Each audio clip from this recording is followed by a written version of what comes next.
Hello दोस्तों, आज की इस वीडियो में बात करेंगे संविधान की प्रस्तावना के बारे में, यानी कि प्रीमेबल ऑफ द कॉन्स्टिट्यूशन के बारे में। तो चलिए वीडियो को शुरू करते हैं। सर्वप्रथम अमेरिकी संविधान में प्रस्तावना को सम्मिलित किया गया था। इसके उपरांत अन्य देशों ने भी इस संविधान में इसे सम्मिलित किया, जिसमें भारत भी सम्मिलित है। प्रस्तावना संविधान के परिचय अथवा भूमिका को कहते हैं, जिसमें संविधान का सार होता है। भारतीय संविधान की प्रस्तावना पंडित नेहरू द्वारा बनाए गए और पेश किए गए संविधान सभा और उसके द्वारा अपनाए गए उद्देश्य प्रस्ताव को ही संविधान की प्रस्तावना के रूप में स्वीकार कर लिया गया। प्रस्तावना को 42वें संविधान संशोधन 1976 द्वारा संशोधित किया गया और इसमें समाजवादी, धर्मनिरपेक्ष और अखंडता शब्द जोड़े गए। अब देखते हैं भारत की संविधान में वर्तमान प्रस्तावना किस रूप में है। तो चलिए देखते हैं। हम भारत के लोग भारत को एक संपूर्ण प्रभुत्व संपन्न समाजवादी पंथनिरपेक्ष लोकतांत्रिक गणराज्य बनाने के लिए इसके समस्त नागरिकों को सामाजिक, आर्थिक और राजनीतिक न्याय, विचार, अभिव्यक्ति, धर्म, विश्वास व उपासना की स्वतंत्रता, प्रतिष्ठा और अवसर की समता प्राप्त कराने के लिए और व्यक्ति की गरिमा एवं राष्ट्र की एकता एवं अखंडता सुनिश्चित करने वाली बंधुता को बढ़ाने के लिए दृढ़ संकल्पित होकर अपनी इस संविधान सभा में आज दिनांक 26 नवंबर 1949 को एतद द्वारा इस संविधान को अंगीकृत और अधिनियमित करते हैं। ये वर्तमान स्वरूप है प्रस्तावना का, जिसमें 3 शब्द 42वें संविधान संशोधन 1976 द्वारा जोड़े गए हैं, जिसमें नंबर 1 है समाजवादी, नंबर 2 है पंथनिरपेक्ष, नंबर 3 है अखंडता। अब देखते हैं संविधान की प्रस्तावना में कुछ ऐसे शब्दों को सम्मिलित किया गया है जिनका अर्थ भिन्न भिन्न स्थानों पर भिन्न भिन्न हो सकता है, जिसकी व्याख्या उच्चतम न्यायालय द्वारा की गई है। तो चलिए देखते हैं। नंबर 1 है संप्रभु। इसका तात्पर्य है कि भारत पूर्ण रूप से स्वतंत्र है। यह अन्य किसी देश पर निर्भर नहीं है, ना ही यह किसी अन्य देश के हिस्सा है, यानी कि डोमिनियन है। भारत अपने आंतरिक और बाह्य मामलों के लिए पूर्ण रूप से स्वतंत्र है। नंबर 2 है समाजवादी। भारतीय समाजवादी लोकतांत्रिक समाजवाद है, ना कि साम्यवादी समाजवाद, जिसका आश्रय होता है कि राज्याश्रयी समाजवादी, जिसे राज्याश्रित समाजवाद कहते हैं। समाजवादी शब्दों को 42वें संविधान संशोधन 1976 द्वारा जोड़ा गया। नंबर 3 है पंथ निरपेक्ष या धर्मनिरपेक्ष। इसको भी 42वें संविधान संशोधन 1976 द्वारा जोड़ा गया है। इसका तात्पर्य है कि भारत में किसी भी धर्म को राज्य विशेष आरक्षण नहीं दे सकता, सभी धर्मों को समान मानना होगा। नंबर 4 है लोकतंत्र। भारतीय राज्य व्यवस्था में लोकतांत्रिक व्यवस्था की गई है, जिसका आशय है कि समस्त शक्ति जनता के हाथ में होती है। लोकतंत्र भी 2 प्रकार का होता है, एक प्रत्यक्ष, एक अप्रत्यक्ष। जिसमें अप्रत्यक्ष का तात्पर्य होता है कि इसकी सभी शक्तियों का उपयोग जनता द्वारा चुने गए प्रतिनिधियों द्वारा की जाती है, यानी कि जनता स्वयं नहीं उन शक्तियों का प्रयोग करती, बल्कि उनके प्रतिनिधि ही उन शक्तियों का प्रयोग करते हैं। नंबर 2 होता है प्रत्यक्ष लोकतंत्र। इसका तात्पर्य होता है कि जनता अपनी शक्तियों का उपयोग स्वयं करती है, जैसे कि स्विट्ज़रलैंड में।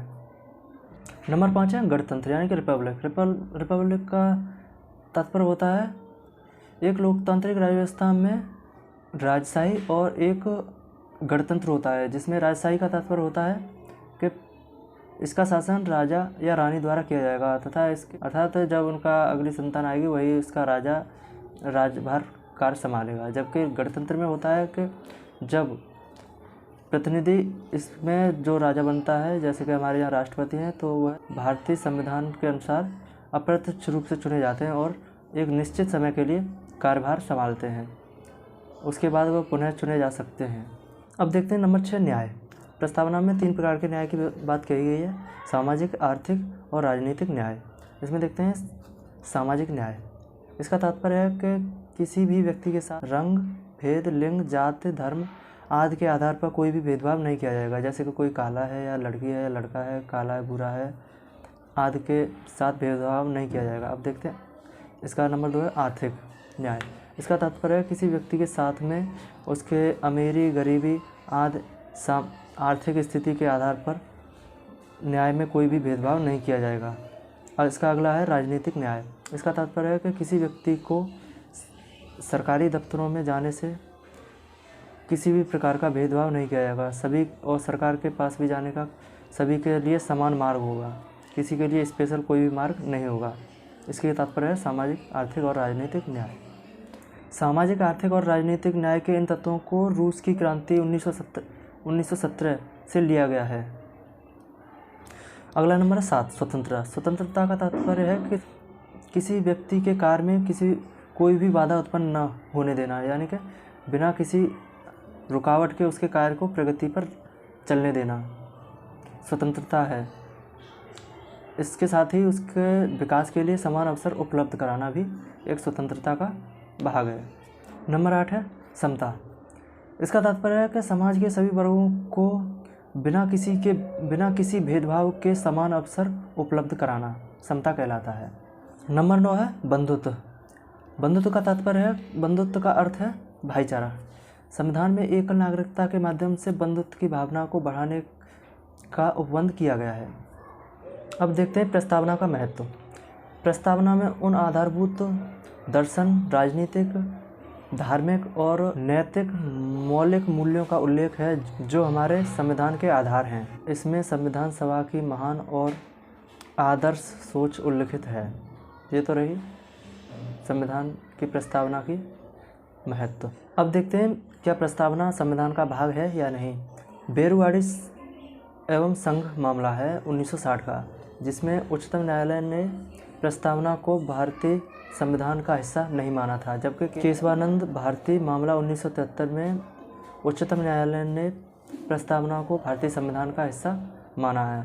तब से प्रस्तावना को भारतीय संविधान का हिस्सा माना जाता रहा है, जो कि वर्तमान में भी प्रस्तावना को एक भारतीय संविधान का एक हिस्से के रूप में माना जाता है। अब देखते हैं कि क्या संविधान की प्रस्तावना को संशोधित किया जा सकता है या नहीं। तो इसका अर्थ है, इसका आंसर है कि संविधान की प्रस्तावना को संशोधित किया जा सकता है।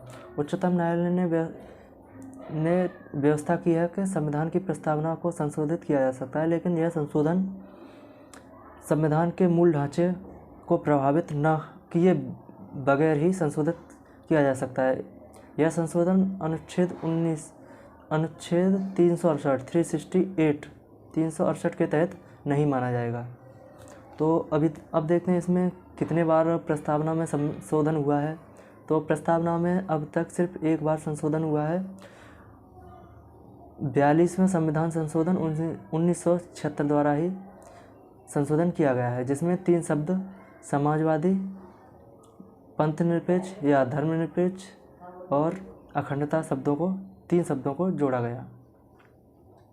दोस्तों, आशा करता हूँ वीडियो अच्छी लगी होगी। वीडियो अच्छी लगे तो वीडियो को लाइक करें, अगर चैनल पे नए हैं तो चैनल को सब्सक्राइब करें। थैंक